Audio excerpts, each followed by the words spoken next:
আমরা সবাই কিশোরগঞ্জে আছি, কিশোরগঞ্জে ঘোরাঘুরি করছি। এখন আছি মুক্ত মঞ্চের পাশেই। এরা হলো এখানে কাজ করে খায়।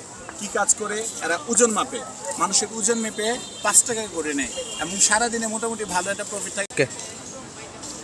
আসসালামু আলাইকুম রহমতুল্লাহ। আমি কিশোরগঞ্জ জেলার একেবারে সদরে গুরুদয়ালের সামনে আছি, মুক্ত মঞ্চের কাছে, মুক্ত মঞ্চ এবং ওয়াচ টাওয়ারের পাশে।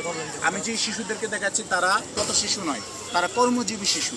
হ্যাঁ, তারা ওই অল্প বয়সী ওয়েট মাপে, মানে ওজন মাপে, ওজন মেপে 5 টাকা করে নেয়। এতে তারা চলে।